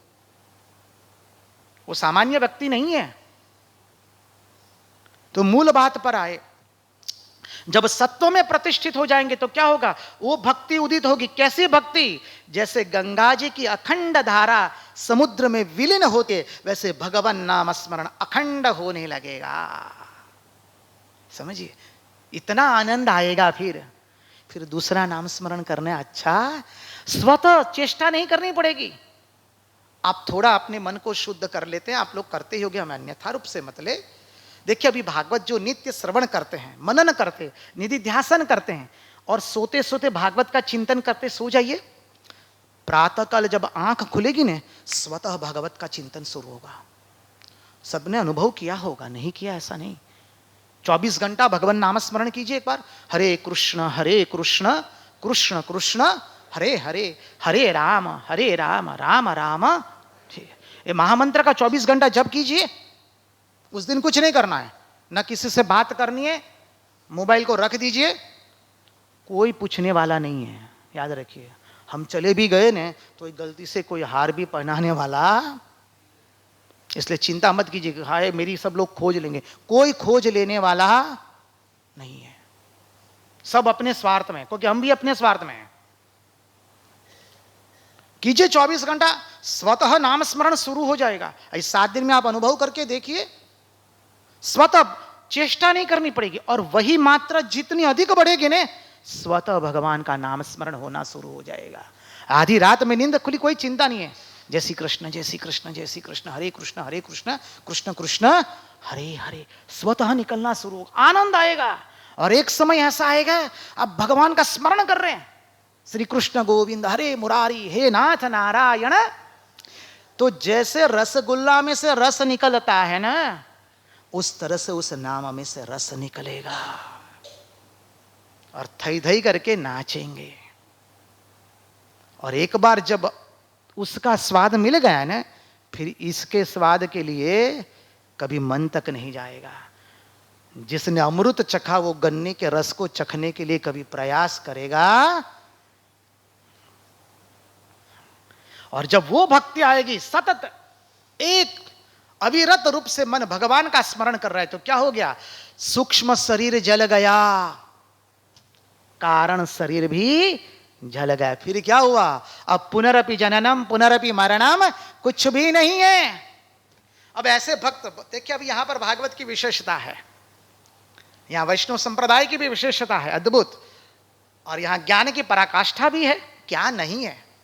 अब भगवान ऐसे भक्त को प्रसन्न हो गए, भगवान तो आ गए, खड़े हो गए। समझिए, हमारा कन्हैया आके खड़ा हो गया, तेरी मंद मंद मुस्कनिया पे मैं बलिहार सांवरे। कभी जाइए हमारे रणछोड़ राय को नजदीक से निहारिए ना, तो पता चलेगा। अरे चुंबन करने की इच्छा हो जाती, यार तुम्हें एक चुम्मा लगा दे, ठीक है कि नहीं। जाओ वृंदावन के अंदर में हमारे बांके बिहारी को देखिए, प्रणाम प्रणाम किसको याद रहता है। आहा, इतना सुंदर स्वरूप है। हम सबको तो सौंदर्य ही भाता है ना, सौंदर्य के गुलाम है हम सब लोग। अरे सौंदर्य ही देखना है तो आओ हमारे श्री कृष्ण का सौंदर्य देखो, जगत का सौंदर्य फीका पड़ जाएगा, हु केयर्स फॉर इट। तो कहते हैं जब भगवान प्रसन्न हो गए, भक्त के सामने आ गए, भक्त तो अभिभूत हो गया, वारे मेरे स्वामी। भक्त ने भगवान के दोनों चरण पकड़ लिए। अब भगवान कहते देख, मैं तुम्हें, मेरे भगवान के तो बहुत सारे लोक हैं, 14 लोक तो वैसे ही है, तुम्हें एक लोक का गवर्नर बना देता हूं। भक्त खड़ा हो गया हाथ जोड़ के, आपका अपने पास राखिए, हमको आपके किसी लोक का गवर्नर बनना नहीं है। अच्छा ठीक है। अब भगवान कहते तुम गवर्नर नहीं बनना चाहते हो, ठीक है, तो हम ऐसा करते हैं, तुमको हमारा पार्षद बना देते हैं। भगवान का पार्षद बनी, भगवान के जैसा वेश, भगवान के जैसा ही रूप। भक्त ने हाथ जोड़ दिया, प्रभु आपके पार्षद, आपको मुबारक हो, मैं आपके पार्षद बनना नहीं है। अच्छा तुम्हें पार्षद भी नहीं बनना है, बोले ना। अच्छा ठीक है। भगवान कहते ठीक है, अब हम तुमको मुक्ति प्रदान कर देते। बोले प्रभु हमको मुक्ति नहीं चाहिए, हमें तो हरिना जन न मांगिए मुक्ति, मांगिए जन्मो जन्म अवतार। अरे नरसैया નું ભજન ના આવડે પછી આપણે આ ભૂમિના સાના કહેવાય પછી, बराबर है कि नहीं। तो हमें भक्त ने कह दिया हमें भाई मुक्ति नहीं चाहिए। अब भगवान सोच रहे अच्छा ठीक है। भगवान कहते हैं आओ तुमको हम हमारे में विलीन कर देते, एक हो जाओ तुम हमसे। भक्त ने इस बार तो चरण पकड़ लिया, प्रभु हमको आपसे एक भी नहीं होना है। अब भगवान कहते तुम हमारे कोई लोक के गवर्नर बनना नहीं चाहते हो, हाँ हमारा पार्षद बनना नहीं चाहते हो, मुक्ति लेना नहीं चाहते हो, हमसे एक होना नहीं चाहते हो, तो तुम क्या करना चाहते हो? तब भक्त ने कह दिया नेत्रों में अश्रु ला करके, प्रभु हमें तो एक ही चाहिए, हम नित्य सेवा आपकी करते रहे प्रभु, हम हर दिन आपके सौंदर्य का दर्शन करते रहे, हर दिन आपकी सेवा करते रहे। तेरी मंद मंद मुस्कनिया पे, वो तेरी मंद मंद मुस्कनिया पे मैं बलिहार सांवरे, मैं बलिहार सांवरे। गाइए, तेरी मंद मंद, तेरी मंद मंद मुस्कनिया पे मैं बलिहार सांवरे, मैं बलिहार सांवरे। तेरे केश बड़े गुंगराले जो बादल कारे कारे, तेरे केश बड़े,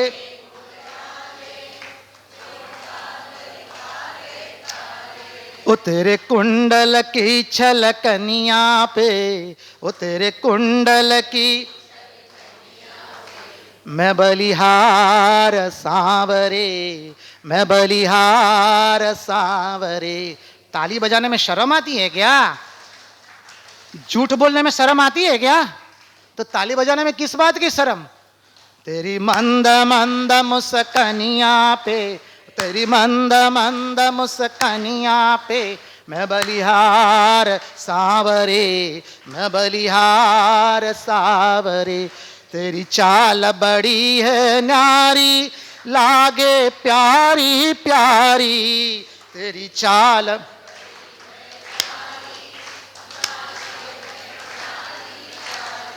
ओ तेरे पायल की छलकनिया पे, ओ तेरे पायल की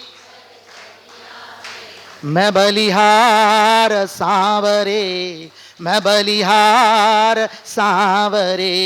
ओ तेरी मंद मंद मुस्कनिया, ओ तेरी मंद मंद मुस्कनिया पे मैं बलिहार सांवरे, मैं बलिहार सांवरे। तेरे संग राधा रानी लागे प्यारी प्यारी, रानी लागे प्यारी प्यारी।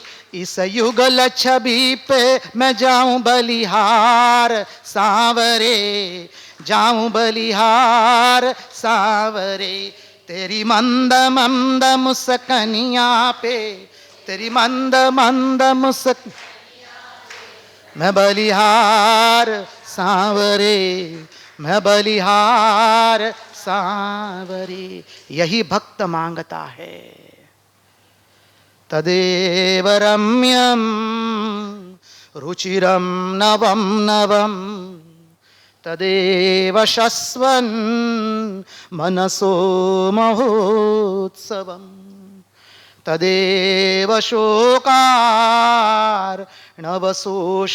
नृणाम् यदुत्तम श्लोक यशोनुगीयते। यहाँ तो हद कर दी भागवत ने। प्रभु हमें और कुछ नहीं चाहिए, आपका नित्य नित्य स्वरूप देखते रहे, आनंद से उसकी सेवा करते रहे, तुम्हारे चरण को पखाड़े, तुम्हारी करधनी को पखाड़े प्रभु, आपके वक्षस्थल को पखाड़े, आपके मुखारविंद को देखते रहे, हम नित्य सेवा करते रहेंगे। यही वैष्णवों की मुक्ति का अर्थ है। और कब तक करेंगे? आत्यंतिक प्रलय तक। हमें मुक्ति की तो बात ही नहीं है, हमें तो हरिना जन न मागिए मुक्ति, मागिए बोलो जन्मो जन्म अवतार। अरे हमें तो पुनः पुनः अवतार धारण करना है। अरे देखिए हम क्या बात बताए आपको, हम तो बदगदगदी तो हो जाते। अरे हमारे उद्धव जी बृहस्पति के शिष्य है, प्रखंड वेदांती। प्रेम की शिक्षा मिली गोपियों के पास से, गए थे कुछ घंटों के लिए वृंदावन, 6 माह रुक गए हैं? और जब आते हैं तो वक्षस्थल लाल हो चुका है, मुखारविंद सूज चुका है, नेत्रों से अविरत अश्रु की धारा बह रही है। श्री कृष्ण के पांव पकड़ लिए, बहुत हुआ स्वामी, बहुत हुआ, आपने बहुत किया, गोपियों के साथ आपने अन्याय किया है। आप अभी चलिए मेरे साथ। उस प्रसंग का हम विगत से वर्णन नहीं करेंगे, अभी हमारा कहने का अभी जो तात्पर्य उसके पर हम ध्यान दें। जब उसने श्री कृष्ण को उलाहना दी, भगवान निरावरण हो गए। भगवान के एक एक रोम में एक एक गोपी है, राधिका जी है, और उनके विरह में भगवान के श्रीअंग में फूटे पड़ गए। श्री कृष्ण ने अपना प्रेम प्रकट किया है उद्धव जी के सामने। सामान्य नहीं है उद्धव जी, और वह उद्धव जी कह रहे अत्यंत वेदांती, हम क्या बताए प्रभु, हमें और कुछ नहीं चाहिए, हमें वृंदावन की लता बना दो, पुष्प बना दो, ताकि गोपियां यहां से जाएंगे, गोपजन जाएंगे, उनकी धूली जो है वो उड़ेगी और हमारे पर गिरेगी, हमारा जीवन पवित्र हो जाएंगे। हमें मुक्ति नहीं चाहिए, हमें और कुछ नहीं चाहिए। अरे प्रबोधानंद सरस्वती अद्वैत वेदांती एक जीववाद के स्थापक, वो जब कृष्ण प्रेम में पड़े सब कुछ भस्मीभूत हो गया। कह दिया वृंदावन के अंदर में यदि कुत्ता उल्टी करता है और वो जो खाता है वो कीड़ा बन के रहना पड़े तो मैं रहूंगा, लेकिन मैं कभी वृंदावन श्रीधाम वृंदावन का त्याग नहीं करूंगा, मुझे कृष्ण प्रेम चाहिए। प्रबोधानंद सरस्वती, अरे अब क्या बताए अद्वैत महान अद्वैत वेदांती, हम क्या बताए, अद्वैत सिद्धि जिसने लिख लिया वो क्या कहते, वंशी विभूषित करान नवनीरदाबात पीतांबरात अरुण बिंब फलादरुष्टात। वृंदावन आए वो, बांके बिहारी के मंदिर में प्रवेश नहीं कर पाए, 10 गए बाहर में, 10 गए और कह दिया इस श्री कृष्ण तत्व क्या है मैं समझ नहीं पा रहा, कृष्णात किमपि तत्वम अहम न जाने। अद्वैत और प्रेम परम प्रेम एक ही पराकाष्ठा पर है, ये सामान्य नहीं है। इसलिए भक्त ने यहां का हमें कुछ नहीं चाहिए। नैकात्मतां में स्पृहयन्ति कश्चिन, अब भगवान उसके गुणगान गा रहे, हम क्या बताए। नैकात्मतां में स्पृहयन्ति कश्चिन मत्पाद सेवा भीरता मदीहा, ये न्योन्यो भक्ता ये न्योन्यो भक्ता प्रसज्य। क्या कहते बाद में, सभा जयन्ते मम पौरुषाणि।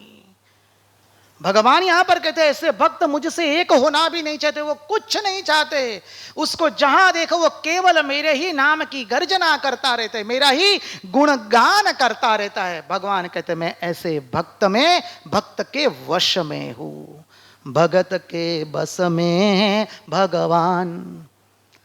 और ऐसे भक्त के लिए भगवान ने कहा अहम भक्त पराधीन ही अस्वतंत्र इव द्विज साधुभिर ग्रस्त हृदयो भक्तिर भक्त जनप्रिय।